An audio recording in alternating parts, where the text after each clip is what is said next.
वरदानी शक्ति के सम्मुख देवगण परास्त होते हैं। देवराज इंद्र को पराजित कर तारकासुर स्वर्ग सिंहासन पर अधिकार करता है।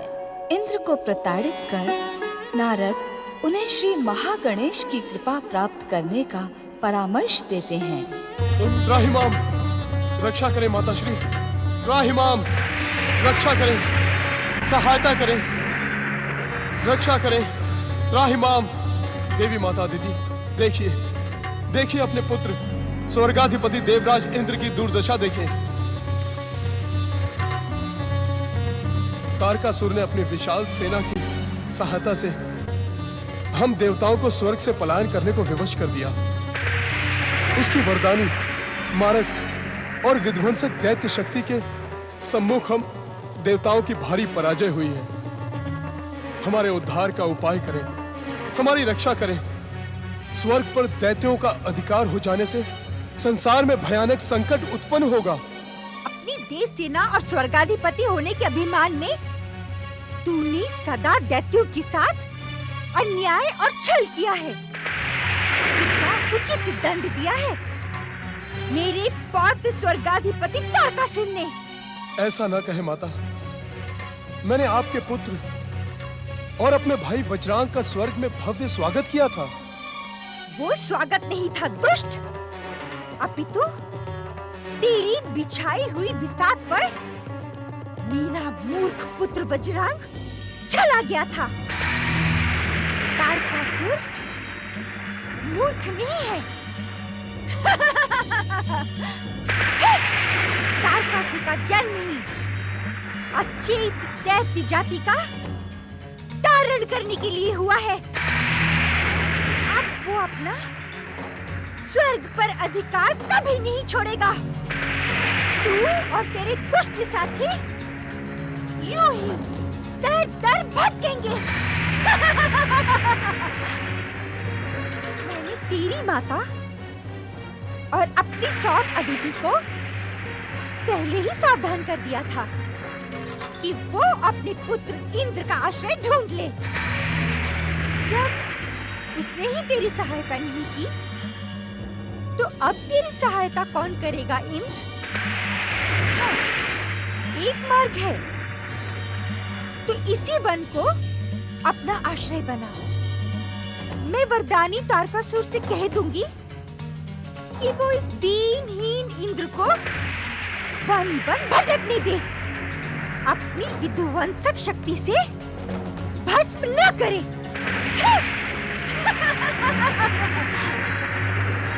पुत्र, इस संकट का निवारण इस संसार में मात्र परम देव विघ्नहर्ता श्री महागणेश की आराधना से ही संभव हो सकता है। परम देव श्री महागणेश की आराधना का परामर्श देवर्षि नारद ने भी मुझे दिया था। तो नारद का परामर्श मान लिया होता और वहीं कहीं बैठकर श्री महागणेश की आराधना प्रारंभ कर दी होती। यहाँ आने की क्या आवश्यकता थी? पाखंडी ऋषि, तुम्हें मेरे पात्र स्वर्गाधिपति तारकासुर के दिव्य वरदानों का ज्ञान नहीं? उसे शिव पुत्र के अतिरिक्त संसार की कोई भी शक्ति समाप्त नहीं कर सकती। तेरे आराध्य विघ्नेश्वर श्री महागणेश भी नहीं। दीदी, तुम पति, बहन और बहन के पुत्र के प्रति सारे कर्तव्य भूल चुकी हो। अहंकार ने तुम्हारा सर्वनाश कर दिया है। तुम शिष्टता की सारी सीमाएं लांघ चुकी हो। मेरी तप शक्ति इसी क्षण तुम्हें भस्म कर सकती है दीदी। ये आप क्या कह रहे हैं स्वामी?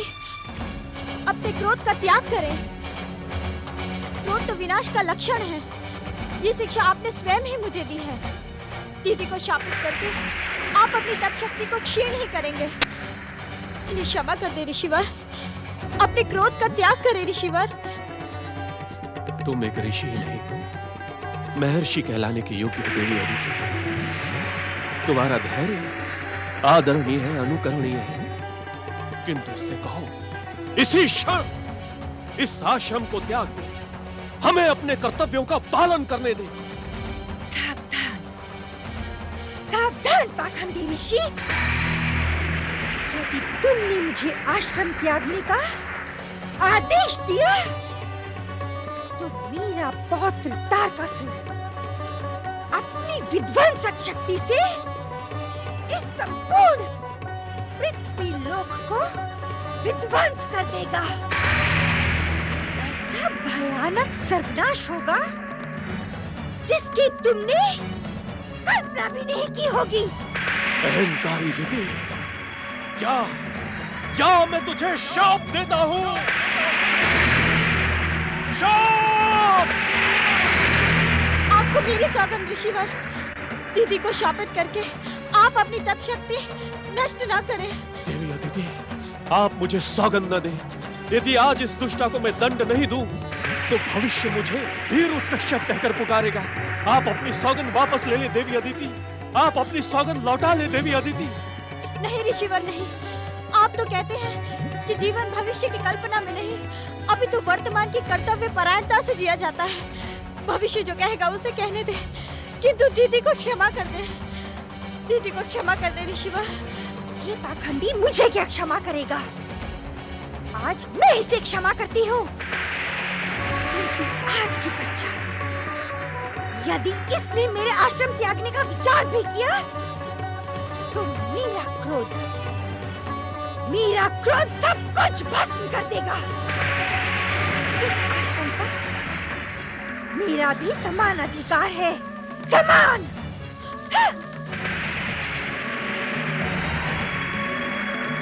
आओ पुत्र, श्री महागणेश की आराधना करें। आओ।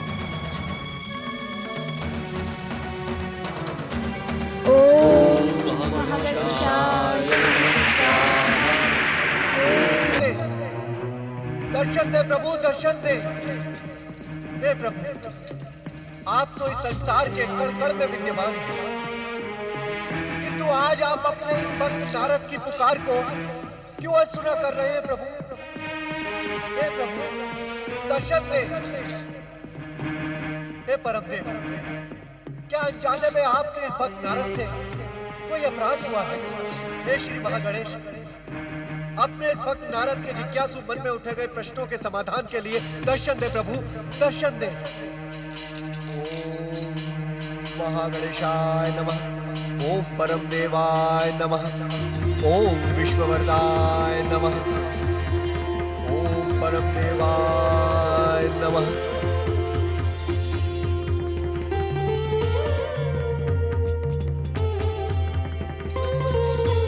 जिज्ञासु देवर्षि, ऐसा कौन सा प्रश्न है जो आपके मन को उद्विग्न कर रहा है? उसके समाधान के लिए हम प्रस्तुत हैं। नारायण नारायण। हे भक्त वत्सल, हे समस्त संसार को वरदान देने वाले श्री महागणेश, आपने मुझे अपने दर्शन देकर अपने इस भक्त की लाज रख ली। देवर्षि, क्या आपने अपनी भक्ति की परीक्षा लेने के लिए ही हमें पुकारा था? नारायण नारायण, इस प्रकार रुष्ट न हो परमदेव। देवर्षि, शीघ्र ही अपनी जिज्ञासा को प्रस्तुत करें। हे श्री महागणेश, क्या अपने परम भक्त ऋषि कश्यप के प्रति दैत्य माता दिति के अपमानजनक व्यवहार से आप भी खिन्न हैं? देवर्षि, भगवान और कहीं नहीं अपितु अपने सच्चे भक्तों के हृदय में ही निवास करते हैं।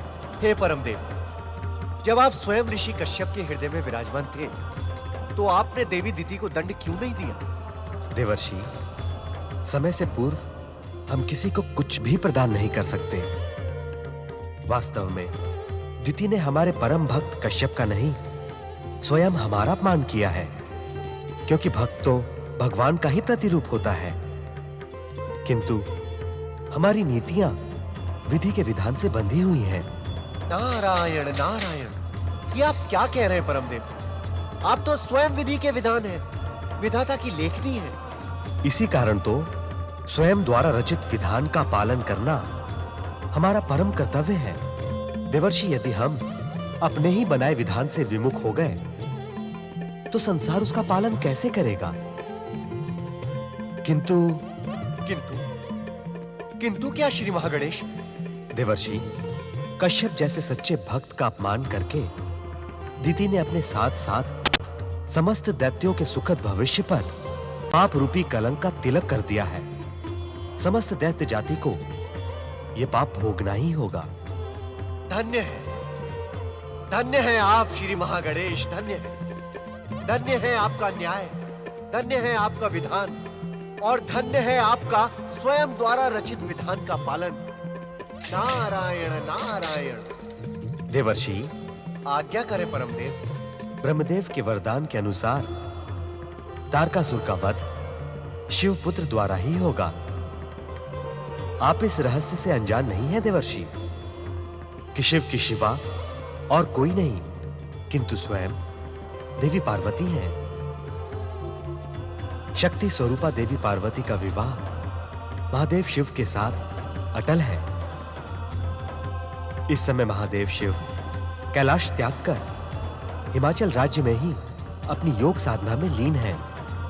अर्थात श्री महागणेश, आप हिमाचल मैना के साथ देवी पार्वती के मन में शिव दर्शन की प्रेरणा जगाएं। धन्य हुआ श्री महागणेश, मैं धन्य हुआ ये सोचकर कि आपका ये परम भक्त आपके किसी काम तो आ सकता है। नारायण नारायण। देवर्षि, हम जानते हैं कि अभिनय की विविधता और चतुराई की प्रस्तुति में आप सर्वश्रेष्ठ हैं। हमें ज्ञात है कि इस समय आपके मन में और एक महाप्रश्न उठ रहा है, तो भूमिका बनाना छोड़कर उसे भी पूछ लें। नारायण नारायण। हे परमदेव, आपके सामने अभिनय करना तो ओखली में मस्तक देने के समान ही है। नारायण नारायण। प्रभु, किंतु इतना अवश्य बताएं कि स्वयं आपने शक्ति स्वरूपा देवी पार्वती को पुत्र रूप में दिव्य अवतार धारण करने का वचन दिया है। हमारा वचन तथा उसका पूर्ण होना अटल है देवर्षि। प्रभु, आपके वचन की पूर्णता के साथ शिवपुत्र तो आप ही होंगे, किंतु क्या असुरराज तारकासुर का संहार भी आप ही के द्वारा होगा? देवर्षि, आपने अपने अभिनय की चतुराई को प्रस्तुत करके स्वयं हमें ही निरुत्तर कर दिया। गंग गंग गंग गंग गंग। ऐसा ना कहे परमदेव, क्योंकि कर्ता भी आप ही हैं और कारक भी आप ही। मैं क्या कर सकता हूं? देवर्षि, आपने तो भविष्य का प्रश्न पूछा है, जिसका उत्तर भी आपको कुछ समय पश्चात स्वयं ही मिल जाएगा। कृपा करके धैर्य धारण करें। जो आज्ञा परमदेव, जो आज्ञा। जिज्ञासु देवर्षि, आपके कार्यों का निर्धारण हो गया है। अब आप शीघ्र ही प्रस्थान करें। शिवाय ओम नमः शिवाय ओम नमः शिवाय ओम नमः शिवाय ओम नमः शिवाय ओम नमः शिवाय ओम नमः शिवाय ओम नमः शिवाय ओम नमः नारायण नारायण। ओम नमः शिवाय। प्रणाम देवर्षि। आपका कल्याण। हिमाचल राज्य में आपका स्वागत है देवर्षि। देवी पार्वती, आपकी परम शिव भक्ति से प्रसन्न होकर इस समय संसार में एक महान घटना घटी है, जिससे संपूर्ण हिमाचल राज्य के साथ साथ संपूर्ण पृथ्वी लोक भी धन्य हो गया। देवर्षि नारद, तनिक स्पष्ट शब्दों में कहें कि आप किसकी धन्यता की बात कर रहे हैं? आप, हम और इस संपूर्ण हिमाचल राज्य का कण कण धन्य हो गया। हिमालय राज देवी पार्वती के आह्वान से आकर्षित होकर देवादिदेव महादेव कैलाश छोड़कर हिमाचल राज में पधार चुके हैं। अहो भाग्य, अहो भाग्य। ये आप क्या कह रहे हैं देवर्षि? नारायण नारायण। हिमालय राज, नारद ने अपने जीवन में कभी भी असत्य का एक शब्द भी नहीं बोला। देवर्षि नारद, आप मेरी बात को अन्यथा ना लें। मुझे इस सत्य का ज्ञान है कि आपकी बात सत्यता का प्रमाण मानी जाती है। वास्तव में महादेव शिव शंकर का हमारे राज्य में पधारने का समाचार सुनकर अति प्रसन्नता के कारण ही भाषा की त्रुटि हुई है देवर्षि। नहीं नहीं हिमालय राज, मुझे आपकी भावना का पूर्ण ज्ञान है। आपने कोई त्रुटि नहीं की।